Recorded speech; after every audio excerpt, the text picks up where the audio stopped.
हिंदुस्तान में ना 142 करोड़ की जनता है, जिसमें से कि 3 कैटेगरीज ऑफ लोग होते हैं, जो कि एक मिडिल क्लास आदमी होता है, एक अपर क्लास आदमी होता है जो कि अमीर होता है, और एक लोअर क्लास आदमी होता है जो सबसे गरीब होता है। इस वीडियो में हम मिडिल क्लास आदमी की बात करेंगे। इधर के यही रूल्स हैं।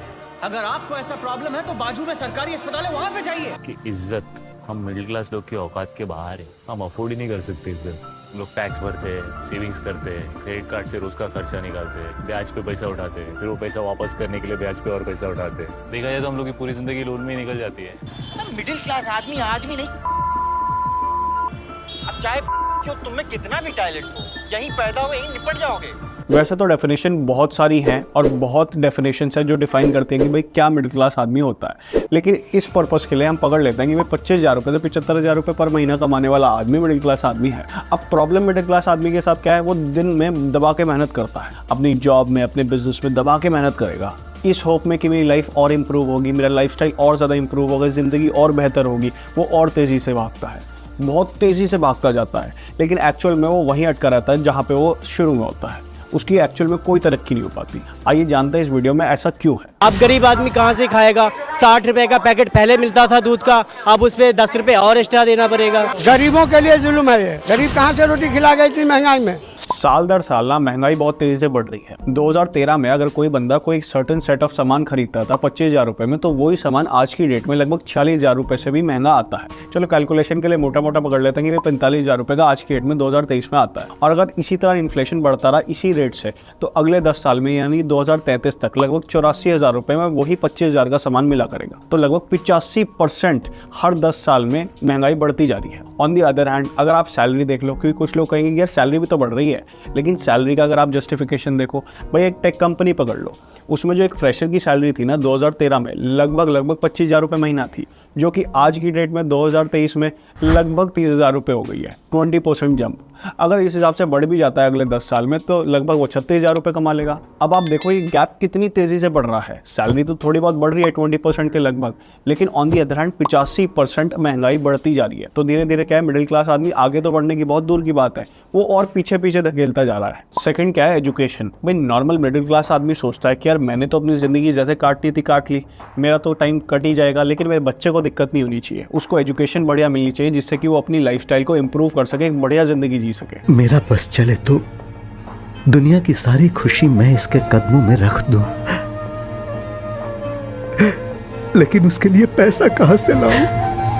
अब प्रॉब्लम क्या आती है, भाई आज की डेट में ना एज पर फैक्ट्स अगर आपको इंग्लिश स्कूल में पढ़ाना भी है बच्चे को, तो लगभग 30 लाख रुपए की ज़रूरत पड़ती है, और उसके बाद 20 लाख रुपए एडिशनल कॉलेज के लिए। यानी एक बच्चे को पढ़ाने के लिए मिनिमम आपको 50 लाख रुपए चाहिए अगर एक बेसिक अच्छी एजुकेशन भी देनी है। अब प्रॉब्लम क्या है, नॉर्मली बंदा प्लानिंग करेगा कि यार मेरे को 50 लाख रुपये की ज़रूरत है, वो सेविंग्स भी अकॉर्डिंगली करेगा, लेकिन लगभग 15 साल बाद जब उसको पैसे की ज़रूरत पड़ेगी तो उस समय 1.5 करोड़ रुपए की ज़रूरत पड़ेगी अगर इसी तरह इन्फ्लेशन चलता रहा। अब प्लानिंग तो उसने 50 लाख की ली थी और ज़रूरत पड़ रही है 1.5 करोड़ की, तो बीच का जो 1 करोड़ का पैसा है वो कहाँ से आएगा?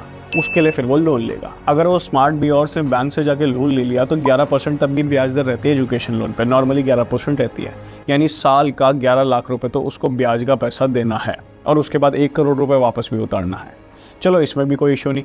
प्रॉब्लम यह है कि जिस बच्चे को उसने पढ़ाया उसके 80% चांसेस हैं कि वो अनएम्प्लॉयबल होगा, क्योंकि एज पर फैक्ट्स क्या है, इंडिया के जो इंजीनियर्स हैं वो 80% तो एम्प्लॉयबल भी नहीं है, उनको नौकरी भी नहीं दी जा सकती। उसने 1.5 करोड़ रुपए लगाया, लेकिन उसके बाद उसका बच्चा कहीं एक बेसिक जॉब कर रहा है 20,000 रुपये की, 30,000 रुपये की, 40,000 रुपये महीने की, उससे क्या होगा? उससे तो अपना बैंक लोन भी नहीं चुका पाएगा। अपनी ज़िंदगी इंप्रूव करना और अपने पेरेंट्स की ज़िंदगी इंप्रूव करना तो बहुत दूर की बात है। इससे अच्छा एक ऑप्शन क्या था कि जो 50 लाख रुपए इनिशियल इन्वेस्टमेंट था उसमें से यार 10 लाख रुपए में बच्चे को एक बेसिक एजुकेशन दिलवा देते और एक कोई स्किल सिखा देते। क्योंकि आज की डेट में देख लो ना, जो स्किल्ड लोग हैं, चाहे कोई प्लम्बर हो चाहे कारपेंटर हो, अपने नीचे 4-5 बंदे रख के भी महीने का 1 लाख 2 लाख 3 लाख रुपए भी ईजिली कमा लेते हैं, more than normal educated person. तो उससे क्या होता, 40 लाख रुपए उसको बच जाते, जो कि आगे जाके वो इन्वेस्ट भी कर लेता है, 1 करोड़ रुपए का लोन भी ना लेना पड़ता और एट द सेम टाइम एक बढ़िया पैसा भी कमा रहा होता। उसके बाद प्रॉब्लम आती है मेडिकल बिल्स के साथ। भाई बंदा अगर क्या है बीमार पड़ गया और सरकारी हॉस्पिटल में चला गया तो फिर तो ना मर्ज रहेगा और ना मरीज रहेगा। वहाँ की तो फैसिलिटीज़ इतनी शानदार हैं कि ना डॉक्टर मिलता है ना कोई फैसिलिटी मिलती है, बंदा बच ही नहीं सकता वहाँ तो जाके, और ज़्यादा बीमार पड़ जाएगा। वहाँ की हालात ही इतने ख़राब है। उसके लिए क्या है, बंदा अपनेपन के लिए क्या मेरा बेटा है, मेरे फादर हैं, मेरी फैमिली का बंदा है, उसको एक प्राइवेट हॉस्पिटल में लेके जाता है। और प्राइवेट हॉस्पिटल में ले जाने का मतलब क्या है कि लाखों रुपए का बिल बैठ जाना। छोटी सी बीमारी हुई, 4-5 दिन भी रुक गए आप, आपका लाखों का बिल बैठ जाएगा। Are you sure? श्योर। उनकी फीस 2 लाख रुपए है। कोई बात नहीं, मैं अरेंज कर दूंगा। ओके। अब प्रॉब्लम क्या है, जो 10, 20, 50 हज़ार रुपये कमाता है वो इतना मोटा बिल एकदम कैसे देगा। वो उसी दिन पैसा अरेंज करना है, उसके पास और ज़्यादा टाइम भी नहीं है, क्योंकि उसके बच्चे का जो इलाज है ना वो तब तक शुरू नहीं होगा जब तक वो पैसा जमा नहीं करेगा। वो जाएगा बाजार में और अनसिक्योर्ड लोन उठा लेगा, क्योंकि इतनी जल्दी तो अनसिक्योर्ड लोन ही मिलता है, और उस पर हाई रेट ऑफ इंटरेस्ट पे उठाना पड़ेगा उसको। 4%, 5%, 6%, एक ब्लैकमेलिंग लेवल ऑफ इंटरेस्ट पे उठाना पड़ेगा। और प्रॉब्लम क्या है हिंदुस्तानियों के साथ कि इंश्योरेंसेज में बिलीव नहीं करते। इंडिया में इंश्योरेंस का पेनिट्रेशन बहुत कम है, ना तो मेडिक्लेम लेते हैं ना इंश्योरेंस लेते हैं। जिस दिन बीमार पड़ते शायद वो बेनिफिट देता, लेकिन स्टार्टिंग में बंदा प्रीमियम देते हैं, सोचता है कि क्यों एक्स्ट्रा खर्चा ऐड करना यार। इन सब के बाद भी जो एक मिडिल क्लास आदमी होता है ना, वो अपने सोशल स्टेटस को बहुत पकड़ के चलता है, उसको मेंटेन करना चाहता है कि यार सामने वाले के पास एक गाड़ी है, गाड़ी तो मेरे को भी चाहिए। यार उन्होंने पिछली बार ना 5,000 रुपये का गिफ्ट दिया था मेरे बर्थडे पे, अब मेरा हक बनता है कि मैं तो 6,000 का दूंगा, 7,000 का दूंगा, नहीं तो मेरी नाक नीचे पड़ जाएगी यार।